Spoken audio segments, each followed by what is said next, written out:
Hey guys, welcome to Target Sarkari नौकरी।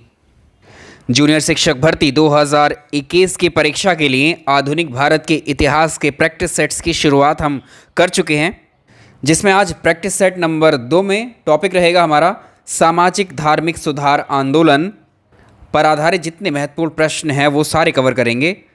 देखिए, इस परीक्षा के लिए आप सभी के अलग अलग विषय हो सकते हैं, किसी का एसएसटी, किसी का साइंस एंड मैथ्स, किसी का हिंदी, किसी का इंग्लिश, लेकिन आप सभी के लिए जीएस एक कॉमन सेक्शन है और इसमें आपको इतिहास, भूगोल, इन्वायरमेंट, साइंस, करंट अफेयर्स ये सभी के प्रश्न पूछे जाएंगे।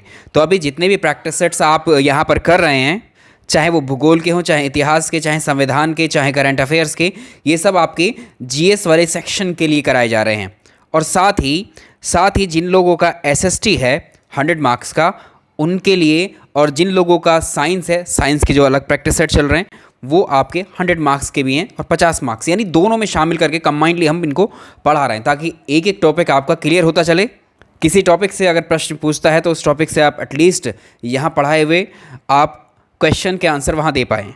तो जितने भी प्रैक्टिस सेट अभी करवाए गए हैं चैनल पर, सारे देख लीजिए, आप सभी की प्रैक्टिस कर लीजिए। और आज शाम को हम अपडेट करेंगे जो अभी तक के प्रैक्टिस सेट है यहाँ तक के, उन सबको टेलीग्राम चैनल में अपलोड कर दिया जाएगा। पहला प्रश्न देखेंगे आज का, निम्न में से किसको भारतीय पुनर्जागरण का पिता कहा जाता है? Father of Indian renaissance. कौन है इनमें से? जब हमारे देश में अंग्रेज़ आए थे तो वो व्यापार करने के उद्देश्य से आए थे, लेकिन कुछ दिन बाद ही उनका प्रशासन यहाँ पर स्थापित हो जाता है भारत में, और भारत के लोगों की जो धार्मिक मामले और परंपराएं हुआ करती थी उनमें भी अब अंग्रेज़ों का यानी ब्रिटिश सरकार का हस्तक्षेप होना शुरू हो जाता है। पाश्चात्य शिक्षा जो है, वेस्टर्न एजुकेशन, भारत में इम्प्लीमेंट की जाती है अंग्रेज़ों के द्वारा, और इस तरह से हमारे देश के जो लोग हैं वो कंपैरिजन करते हैं उस वेस्टर्न एजुकेशन से। जो प्रभावित लोग हैं वो कंपैरिजन करते हैं कि हमारे हिंदू सामाजिक संरचना की, धर्म की, रीति रिवाजों की, और इसी से एक चेतना का विकास होता है हमारे देश में। यहीं से शुरुआत होती है सामाजिक और धार्मिक सुधार आंदोलन की, और इन आंदोलन की शुरुआत होती है बंगाल से। बंगाल में समाज सुधार आंदोलनों का जो नेतृत्व है वो राजा राम मोहन राय के द्वारा किया गया, इसीलिए इनको भारत में नव जागरण का अग्रदूत, सुधार आंदोलनों का प्रवर्तक, आधुनिक भारत का पिता, नव भारत का तारा या भारतीय पत्रकारिता का जनक कहा जाता है। ये सारी उपाधियाँ, सारे टाइटल कहे जाते हैं राजा राम मोहन राय की प्रशंसा में। प्रश्न आपसे कैसे भी पूछ सकता है कि भारत में नवजागरण का अग्रदूत किसे कहा जाता है? सुधार आंदोलनों का प्रवर्तक भारत में किसको माना जाता है? आधुनिक भारत का पिता कौन है? नव भारत का तारा किसे कहते हैं? और भारतीय पत्रकारिता का जनक या भारतीय पुनर्जागरण का पिता किसको कहा जाता है? इन सारे प्रश्नों का आंसर एक ही है, वो है कौन? राजा राम मोहन राय। पहले प्रश्न का आंसर आपको मिल गया। सवाल नंबर 2, ब्रह्म समाज के संस्थापक कौन थे? राजा राम मोहन राय के द्वारा 1828 में ब्रह्म सभा की स्थापना की गई, और ये कलकत्ता में की गई थी ब्रह्म सभा की स्थापना।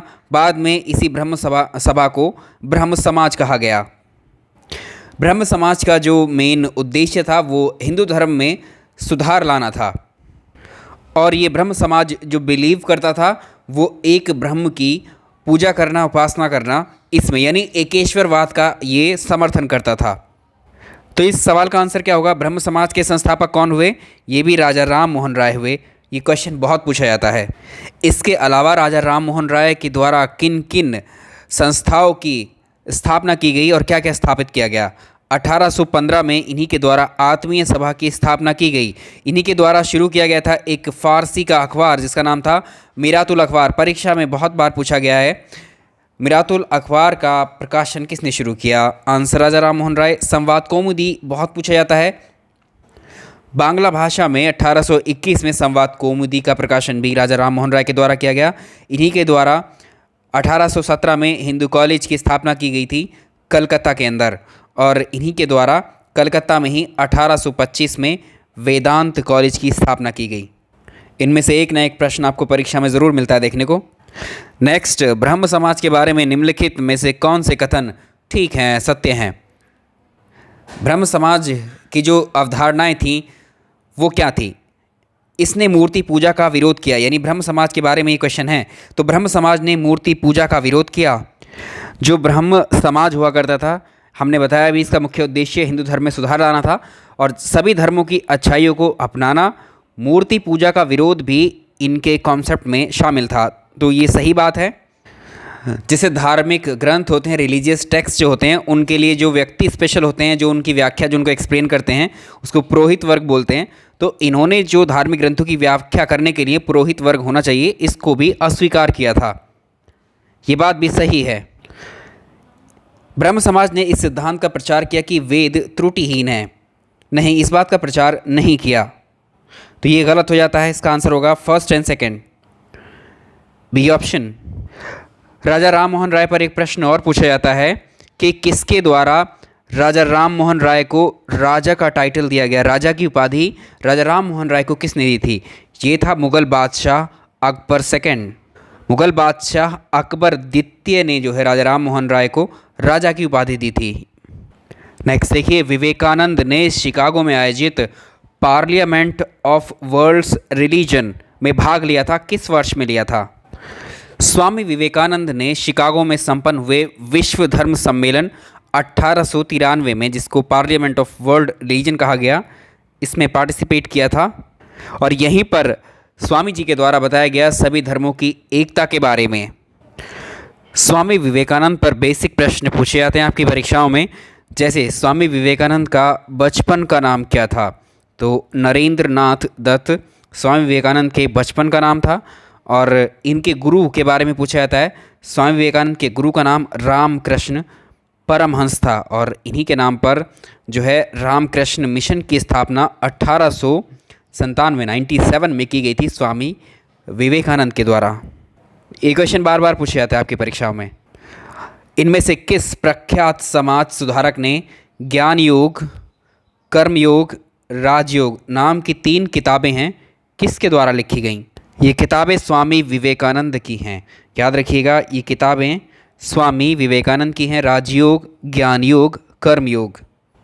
इसके अलावा ये किताबें भी प्रबुद्ध भारत अंग्रेज़ी की ये किताब है, ये पत्रिका है एक्चुअली। इस पत्रिका का प्रकाशन भी स्वामी विवेकानंद के द्वारा किया गया। उद्बोधन नाम की पत्रिका थी बंगाली भाषा में, इसका भी प्रकाशन स्वामी विवेकानंद के द्वारा किया गया। और सुभाष चंद्र बोस ने स्वामी विवेकानंद को कहा था आधुनिक राष्ट्रीय आंदोलन का आध्यात्मिक पिता। याद रखिएगा, इसको सवाल को पूछा जाता है कि आधुनिक राष्ट्रीय आंदोलन का आध्यात्मिक पिता किसको कहा जाता है? ये स्वामी विवेकानंद थे। किसने बोला ऐसा इनको? ये सुभाष चंद्र बोस ने कहा। सवाल अगला देखेंगे, निम्नलिखित संगठनों में से किसने शुद्धि आंदोलन का समर्थन किया? ये शुद्धि आंदोलन क्या होता है, कैसे शुरू हुआ, किसने किया? इस पर बहुत सारे क्वेश्चन हैं। एक समाज के बारे में आप जानते हैं जिसका नाम है आर्य समाज। आर्य समाज की स्थापना की गई थी दयानंद सरस्वती के द्वारा। 1875 में की गई थी बम्बई में, लेकिन इसका हेडक्वार्टर कहाँ स्थापित किया गया था? लाहौर में। और आर्य समाज का जो मुख्य उद्देश्य था, हिंदू धर्म में जो व्याप्त दोष थे, जो बुराइयां थीं, उनको उजागर करके दूर करने का इनका उद्देश्य या मकसद हुआ करता था। और जो वैदिक धर्म था, जो वैदिक धर्म के एक तरीके से उसके पुनरुत्थान उसका करना, यानी वैदिक धर्म को शुद्ध रूप में फिर से स्थापित करना। और दयानंद सरस्वती के द्वारा ही कहा गया था वेदों की ओर लौटो। ये नारा किसके द्वारा दिया गया? ये प्रश्न पूछा हुआ है, दयानंद सरस्वती ने। आर्य समाज के द्वारा ही एक आंदोलन चलाया गया था जिसका नाम था शुद्धि आंदोलन। इसके अंतर्गत क्या था? किसी भी कारणवश से, मान लीजिए किसी हिंदू ने गलती से या कैसे भी, कोई भी कारण हो सकता है, अगर हिंदू धर्म के अलावा किसी और धर्म में वो चला जाता है, तो उस व्यक्ति को हिंदू धर्म में पुनः वापसी के लिए प्रोत्साहित करना इस आंदोलन का मकसद था। ये शुद्धि आंदोलन का समर्थन किस संगठन के द्वारा किया गया? ये था आर्य समाज। तो इसका आंसर आप कर पाएंगे अब आसानी से। अब ये भी क्लियर हो गया कि शुद्धि आंदोलन को किसने चलाया था? ये चलाया था आर्य समाज ने।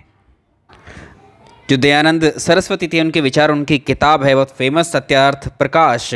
इस किताब में मेंशन है, लिखे हुए हैं। तो इनकी किताब है सत्यार्थ प्रकाश। और जो नारा था वेदों की ओर लौटो, बहुत इंपॉर्टेंट है, परीक्षा में बहुत पूछे जाते हैं ये। स्वामी जो दयानंद सरस्वती थे, इन्हीं के द्वारा सबसे पहले जो शब्द था एक स्वराज, इस शब्द का भी इस्तेमाल, सबसे पहले प्रयोग जो है इन्हीं ने किया था, दयानंद सरस्वती के द्वारा किया गया था। मेंशन कर दिया है कि स्वराज शब्द का प्रथम प्रयोग दयानंद सरस्वती के द्वारा किया गया था।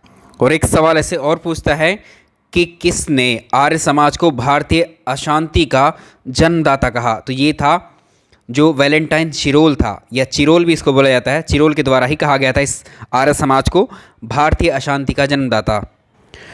तो भारतीय शांति का जन्मदाता किसको कहा गया? आर्य समाज को। किसके द्वारा? शिरोल, या ऑप्शन में आपको मिलेगा चिरोल के नाम से। वैलेंटाइन चिरोल इसका पूरा नाम था। नेक्स्ट, पश्चिमी भारत के डी.के. कर्वे का नाम निम्नलिखित में से किस संदर्भ में लिया जाता है? डी.के. कर्वे का फुल नेम ढोंडो केशव कर्वे, यानी डी.के. कर्वे का जो नाम लिया जाता है, हमारे देश में जो विधवा हुआ करती थी उस वक्त, विधवाओं की दयनीय स्थिति को देखते हुए जो महर्षि कर्वे थे, ये विधवा विवाह के समर्थक थे। तो इसमें एक तो ऑप्शन आपको ये वाला सेलेक्ट करना है। इन्हीं के द्वारा 1893 ईस्वी में विधवा विवाह संघ की स्थापना की गई थी। इन्होंने दो फील्ड इंपॉर्टेंट थे, एक तो विधवा विवाह, दूसरा महिला शिक्षा को बढ़ावा देने में इनकी भूमिका अग्रणी थी सबसे। तो ये दोनों इन्हीं के संदर्भ में या इन्हीं के नाम पर ये प्रश्न पूछे जाते हैं। बेहद इंपॉर्टेंट प्रश्न है ये। तो डी.के. कर्वे, जिनको ढोंडो केशव कर्वे के नाम से हम जानते हैं, 1893 में इनके द्वारा विधवा विवाह संघ की स्थापना की गई और महिला शिक्षा को इन्होंने बढ़ावा दिया। और इन्हीं के नाम पर जब महिला शिक्षा को इतना ज़्यादा प्रमोट किया इन्होंने, तो भारत की प्रथम महिला विश्वविद्यालय, इंडियाज़ फर्स्ट वीमेन यूनिवर्सिटी की स्थापना भी इनके द्वारा की गई बम्बई में, जिसको आज मुंबई कहा जाता है। 1916 में एस.एन.डी.टी. महिला विश्वविद्यालय, जिसको हम जानते हैं किसके भारत की प्रथम महिला विश्वविद्यालय के नाम से, श्रीमती नाथीबाई दामोदर थ्रैक्से इसका फुल फॉर्म है। ये कहाँ पर है? मुंबई में है ये यूनिवर्सिटी। ये भारत की पहली महिला यूनिवर्सिटी है जो कि डी.के. कर्वे के द्वारा बनवाई गई थी। आंसर सेलेक्ट कर लेंगे आप। थर्ड एंड फोर्थ इसका सही आंसर होगा। रामकृष्ण मिशन की स्थापना 1897 में किसके द्वारा की गई थी? रामकृष्ण मिशन की स्थापना स्वामी विवेकानंद के द्वारा की गई थी। चलिए अब देखिए यहाँ पर राजा राममोहन राय और इधर केशव चंद्र सेन, ये जो धार्मिक समाज सुधारक थे ये हैं, और इनके स्टेटमेंट्स हैं। इनका बिलीव क्या था, इनका विश्वास किस में था? राजा राममोहन राय के द्वारा कहा गया कि हिंदू धर्म का शुद्धतम रूप उपनिषद में निहित है। तो इसको मैच करेंगे हम 4 से। केशव चंद्र सेन के द्वारा कहा गया कि ब्रह्मवाद को विश्व धर्म बनना चाहिए, इसका पहला होगा। स्वामी दयानंद सरस्वती के द्वारा हिंदू धर्म की पहचान वेदों में संस्थापित धर्म से की गई है, और इसका सेकंड। रामकृष्ण परमहंस ने जोर दिया कि ईश्वर तक पहुंचने के कई मार्ग हो सकते हैं। निम्नलिखित में से किसने कहा था कि अच्छा शासन स्वशासन का स्थापन नहीं है? ये बात कही गई थी स्वामी दयानंद के द्वारा, ऑप्शन सी। प्रार्थना समाज के संस्थापक कौन थे?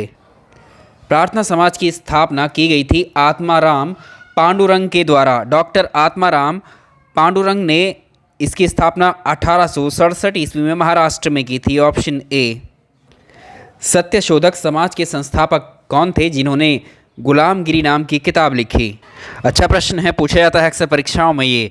तो ये थे ज्योतिबा फूले, ऑप्शन बी। ज्योतिबा फूले ने ही सत्यशोधक समाज की स्थापना की और इन्होंने ही गुलामगिरी नाम की किताब लिखी। और इनका दूसरा नाम भी मिलता है आपको, ज्योतिराव गोविंदराव फूले, इन्हीं को कहा जाता है। ज्योतिराव गोविंदराव फूले या ज्योतिबा फूले ने ही सत्यशोधक समाज की स्थापना की। सत्यशोधक समाज ने संगठित किसको किया था? ये भारत का ऐसा पहला संगठन था जिसने अस्पृश्य वर्ग के लिए जो है स्कूल खुलवाए थे। तो महाराष्ट्र का एक जाति विरोधी और पिछड़े वर्ग के उत्थान के लिए ये आंदोलन किया गया था। ऐसा प्रश्न बहुत पूछा जाता है आपसे। निम्नलिखित युग्मों में से कौन से सुमेलित नहीं हैं? ब्रह्म समाज की स्थापना राजा राममोहन राय के द्वारा की गई थी। कब की गई थी? 1828 में। स्वामी दयानंद सरस्वती के द्वारा आर्य समाज की स्थापना की गई थी। वर्ष पूछता है 1875 में। स्वामी विवेकानंद के द्वारा रामकृष्ण मिशन की स्थापना की गई थी 1897 ईस्वी में। ये वर्ष भी याद रखिए और व्यक्ति भी याद रखिए। अब अगर देखिए थियोसॉफिकल सोसाइटी जो है इसकी स्थापना महादेव गोविंद रानाडे के द्वारा नहीं की गई, तो आपको यही तो चुनना है। थियोसॉफिकल सोसाइटी की स्थापना 1875 में की गई थी। किसके द्वारा? मैडम हेलना पेट्रोवाना ब्लाउस्की और कर्नल हेनरी स्टली आउटकोट के द्वारा की गई थी। दोनों व्यक्तियों ने की थी। शारदा अधिनियम के अंतर्गत लड़कियों एवं लड़कों के विवाह की न्यूनतम आयु क्रमशः कितनी निर्धारित की गई? तो ये 14 और 18 इस अधिनियम एक्ट के थ्रू जो है, ये इस एक्ट के तहत जो लड़कियां शादी के लिए 14 एज और लड़कों के लिए एज बताई गई 18 ईयर्स कंप्लीट होनी चाहिए। तो ऑप्शन बी। ब्रह्म समाज का जो सिद्धांत था, कॉन्सेप्ट था, फिलॉसफी किस पर आधारित थी? एकेश्वरवाद या एक देववाद पर? Option C. भारतीय राष्ट्रवाद का पैगंबर और आधुनिक पुरुष किसको माना जाता है? तो पहले प्रश्न को जो हमने किया था उसमें एक और टाइटल ये ऐड कीजिए, ये भी राजा राम मोहन राय को ही कहा जाता है। तो देख लीजिए कितना इंपॉर्टेंट है टॉपिक और कितने प्रश्न इनके नाम पर पूछे गए हैं ऐसे। राजा राम मोहन राय के द्वारा स्थापित जो प्रथम संस्था थी वो कौन सी थी? पहले प्रश्न, सेकंड प्रश्न पर जाइए, वहाँ देखिए मैंने संस्थाएं लिखवाई हैं आपको और उनके वर्ष भी लिखवाए हैं। जो एकेश्वरवाद इनका कॉन्सेप्ट था उसके प्रचार के लिए इन्होंने 1815 में, याद रखिएगा 1815 में आत्मीय सभा की स्थापना की थी। ब्रह्म समाज की स्थापना इन्होंने 1828 में की थी। किस नाम से? ब्रह्म सभा के नाम से। Answer C. ऐसे कुछ आंदोलन और हैं जिन पर प्रश्न बन सकते हैं आपसे। तो एक है देवबंद आंदोलन, इसकी स्थापना 1866 में की गई थी। मोहम्मद कासिम ननौतवी और रशीद अहमद गंगोही के द्वारा सहारनपुर उत्तर प्रदेश में। ये भी प्रश्न कई बार पूछा हुआ है।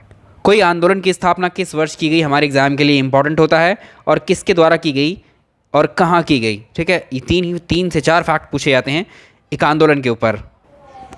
विधवा पुनर्विवाह बिल ये कब या अधिनियम कब आया था? 1856 में।